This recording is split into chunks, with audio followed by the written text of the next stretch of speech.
Hello guys, the depth queen स्वागत करती है अपने डार्क डेप्थ वर्ल्ड में। और आज मैं बात करने वाली हूँ इशमित सिंह के बारे में। आप लोगों ने इस शख्स के बारे में कभी आज से 15 साल पहले, 17-18 साल पहले, आई थिंक सन 2008 की अगर मैं बात करूँ तो इनके बारे में काफ़ी सुना था। और उससे भी पहले सन 2007 में इनके बारे में बात करना लोग शुरू हो गए थे, क्योंकि ये एक रियलिटी शो के विनर थे और बहुत ही यंग एज में ये वो रियलिटी शो जीते थे। ये जीते थे स्टार प्लस का एक रियलिटी शो आता था, वॉइस ऑफ इंडिया। उसका शायद सीज़न 1 था जिसके ये विनर बने थे और ये टीनेजर थे। ये सिर्फ 18 साल के थे जब इन्होंने वो रियलिटी शो जीता। बेसिकली ये शब्द वगैरह गाते थे, जो कीर्तन होता है गुरुद्वारे में, तो वहीं से इन्होंने जो है थोड़ी बहुत सिंगिंग सीखी। हालांकि ये कोई प्रोफेशनल क्लासिकल ट्रेनर नहीं थे सिंगिंग। इनके पास जो क्लासिकल ट्रेनिंग, एक अलग से एक ट्रेनिंग होती है। अगर आप में से जो लोग सिंगर बनना चाहते हैं या सिंगिंग प्रोफेशन में हैं, तो आपको पता होना चाहिए कि एक सिंगर को जब तक क्लासिकल गाना ना आए तब तक, कहते हैं ना, उसकी सिंगिंग नहीं कहलाती है। क्योंकि जो क्लासिकल सिंगिंग होती है वो बड़ी डिफ़िकल्ट होती है। बड़े ऊंचे सुर से लेकर बहुत ही नीचे सुर पे जाना, किस तरीके से अपनी आवाज़ को शेक करना, ये राग वगैरह, ताने। आई थिंक जो लोग इस प्रोफेशन में होंगे वो समझ रहे होंगे कि क्लासिकल अगर जिसे आता है तो वो इंसान मतलब किसी भी सिंगिंग प्रोफेशन की फील्ड में काफ़ी हद तक फतेह हासिल कर सकता है। लेकिन उसके बावजूद भी इशमित के पास क्लासिकल ट्रेनिंग ना होने के बावजूद भी ये काफ़ी अच्छे सिंगर इन्हें माना जाता था। इनफैक्ट इनकी आवाज़ का और जो सिंगर शान है उनकी आवाज़ को काफ़ी ज़्यादा कंपेयर किया जाता था। इनफैक्ट खुद शान ने भी ये बात कही कि मेरी और इसकी आवाज़ काफ़ी सिमिलर है, अगर हम लोग साथ में गाएंगे तो कोई पहचान नहीं पाएगा। तो इनकी आवाज़ को लेकर भी लोग इनको काफ़ी पसंद करते थे और इनको बहुत सपोर्ट मिला था उस रियलिटी शो में, जिसकी वजह से ये विनर बने थे। आप सोचिए कि मतलब सन 2007 नवंबर में ये वो रियलिटी शो जीतते हैं और जुलाई सन 2008 में इनकी डेथ हो जाती है। मतलब आप सोच सकते हैं कि साल भर भी पूरा नहीं हुआ था कि इनकी डेथ हो गई। और इनकी डेथ भी एक तरीके से एक मिस्टीरियस राज ही है, क्योंकि कहा जाता है कि ये किसी कॉन्सर्ट के लिए मालदीव्स गए थे और वहीं पर इनको तैरना नहीं आता था और ये पानी में उतरे और डूब के इनकी डेथ हो गई। हालांकि इनकी फैमिली ने फिर बाद में एक डिमांड करी कि इसकी इन्वेस्टिगेशन होनी चाहिए। और ऐसा कहा भी जाता है, जब मैंने इनके बारे में रिसर्च किया, कि इनकी जो बॉडी थी उस पर कुछ मार्क्स थे, यानी कि चोट के निशान थे। अगर इनकी डूबने से इनकी डेथ हुई है तो ये निशान कैसे थे? हालांकि पोस्टमार्टम रिपोर्ट में तो यही बताया गया कि डूबने से इनकी डेथ हुई है। अब डूबने से हुई है या डुबाने से हुई है, ये तो इशमित ही जानते थे कि उनके साथ क्या हुआ है। ये एक बहुत बड़ी बात होती है कि जो इंसान जिस पर बीतती है वही आज की तारीख में बताने के लिए इस दुनिया में नहीं है। तो हम बात करें भी तो क्या बात करें। हालांकि इनके फादर ने बहुत डिमांड किया कि सीबीआई इन्वेस्टिगेशन, और सीबीआई आई भी। अब उसका क्या नतीजा निकला वो आज तक एक राज बनकर ही बना हुआ है एक तरीके से। जैसे कि मैंने अभी अपने चैनल पर कुछ दिनों पहले दिव्या भारती, प्रत्युषा बैनर्जी, सुशांत, इन सब के बारे में बात करी कि कैसे इनकी डेथ हो गई और यंग एज में डेथ हुई है। और ये भी दिव्या भारती की तरह एक टीनेजर ही थे जब इनकी डेथ हुई है। और इन्होंने मतलब एक लड़का जो एक आम लड़का जो जिसे एक मौका मिलता है एक रियलिटी शो पे जाने का, और वहाँ पर वो जाता है और उसे इतने लोगों का सपोर्ट मिलता है, इतने लोगों का प्यार मिलता है, जिससे कि वो ये शो जीत जाता है। और अभी वो साथ ही साथ पढ़ाई भी कर रहे थे, शायद सीए के कुछ तैयारी भी कर रहे थे, पढ़ भी रहे थे। तो एक तरीके से एक 18 साल का लड़का क्या होता है, क्या उसकी उम्र होती है, उसने तो अभी सोचना ज़िंदगी में शुरू ही किया होता है, और इतनी जल्दी उसको सक्सेस भी मिल गई थी। और माँ बाप के लिए कितनी बड़ी बात थी कि हमारा बेटा जो है वो इतनी जल्दी इतना उसने नाम बना लिया। हालांकि इनकी बहन भी थी, हैं एक्चुअली, अब वो आज की तारीख में कहाँ हैं उनके बारे में मुझे पता नहीं है, क्योंकि ऑब्वियसली जिस वक्त इनकी डेथ हुई उस वक्त जो है सोशल मीडिया इतना पावरफुल था ही नहीं। सोशल मीडिया किस चिड़िया का नाम होता है वो भी नहीं पता था। आज जैसे सुशांत है, सुशांत की सिस्टर्स हैं, वो सोशल मीडिया पे एक्टिव रहती हैं, सुशांत के लिए वीडियोस बनाती है, तो लोगों कहीं ना कहीं कनेक्टेड है, उनको थोड़े बहुत वेयर अबाउट सुशांत की फैमिली के बारे में पता है। लेकिन ये बेचारे उस टाइम पर इनके साथ ये हादसा हुआ जब सोशल मीडिया ना के बराबर ही था ही नहीं। तो ऐसे में क्या हुआ इस केस का वो किसी को भी नहीं पता चला। और आप सोचिए, इनको जो ट्रॉफ़ी मिली उस शो की जीत की, वो लता मंगेशकर द्वारा मिली, यानी कि लता मंगेशकर जी ने इनको उस वक्त जो है फिनाले में इनको ट्रॉफ़ी दी, ये वॉइस ऑफ इंडिया की। तो कितनी बड़ी बात है कि एक लेजेंड सिंगर जो लता मंगेशकर, हालांकि आज की तारीख में अगर मैं लता जी के बारे में बात करूं तो उनकी भी डेथ हो चुकी है कुछ साल पहले ही, लेकिन उस वक्त लता मंगेशकर जी उस शो के फिनाले में आई थी, और उन्होंने ही, मैंने रिसर्च में मुझे पता चला कि उन्हीं के हाथों से इश्मित को जो है वो ट्रॉफ़ी मिली। तो ये कितनी बड़ी सम्मान की बात थी, और जो इश्मित के पेरेंट्स थे उनके लिए भी कितनी गर्व की बात थी। तो आप सोचिए कि एक औलाद के जाने का तो माँ बाप को दुख होता ही है, साथ में एक लायक औलाद का, औलाद तो औलाद ही होती है, लेकिन अगर वो ऊपर से एक लायक औलाद हो, इतनी काबिल औलाद हो, तो उसके जाने का एक अलग ही तरीके का दुख होता है कि अभी तो हमारे बेटे ने बहुत कुछ करना था। क्या क्या माँ बाप बेटे के लिए सपने देखते हैं कि हमारा बेटा काम करेगा, नाम करेगा, फिर इसकी शादी होगी, फिर इसके बच्चे होंगे, फिर हम इसके बच्चों को खिलाएंगे। पेरेंट्स के बहुत सारे बच्चों को लेकर ड्रीम्स होते हैं, और वो ड्रीम्स कैसे ख़त्म हो गए, कैसे मतलब चुटकी बजाते ही सब कुछ उजड़ गया। कुछ महीने पहले जो माँ बाप खुशी से झूम रहे थे कि हमारा बेटा इतना बड़ा रियलिटी शो जीत गया, इतने बड़े बड़े लोगों के साथ उठ बैठ रहा है, इतने लोगों के साथ वो काम कर रहा है, जाहिर सी बात है उस शो पे कितने बड़े बड़े जो थे जजेस आते थे, देखते थे। और जब वो शो ख़त्म हुआ तो उसके बाद भी इश्मित ने जो है काम करना अपना बॉलीवुड में जो है वो शुरू कर ही दिया था सिंगिंग का। तो बहुत बेहतर फ्यूचर उनका था बॉलीवुड में, लेकिन एक पल में ही सब कुछ उजड़ गया, एक पल में ही सब कुछ ख़त्म हो गया, सब कुछ। और पता ही नहीं चला कि ये सब कुछ ख़त्म होने के पीछे एग्जैक्टली क्या रीज़न था। आज तक पता नहीं चला कि वो डूबा या उसे डुबाया गया, वो वाकई एक जेन्युइन हादसा था या वो हादसा प्लान किया गया था, ये भी नहीं पता चला।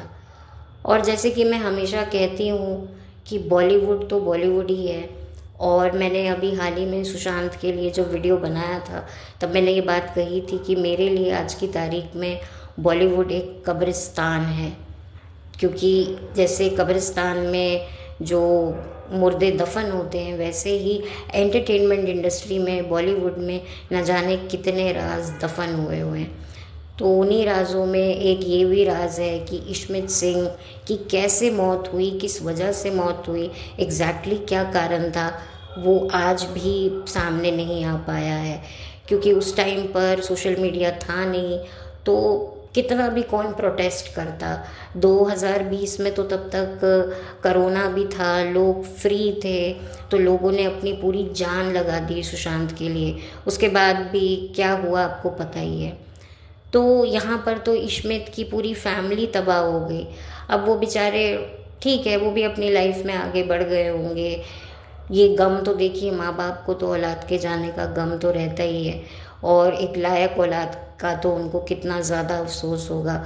उसकी वो यादें, उसका वो सफ़र, मतलब आप सोचिए कि एक माँ जब बच्चा पैदा करती है तो उसको ये पता थोड़ी ना होता है कि सिर्फ कुछ सालों के लिए ही मेरा और मेरी औलाद का साथ है। आप सोचिए, सिर्फ 18 साल तक का ही साथ था उसका और उसकी माँ, उसके पिता के साथ, उसकी बहन के साथ। मुझे आज भी याद है उसका क्रिमेशन, थोड़ा बहुत मैंने देखा था टीवी पे, किस तरीके से उसकी जो बहन थी वो उसकी बॉडी का वेट कर रही थी।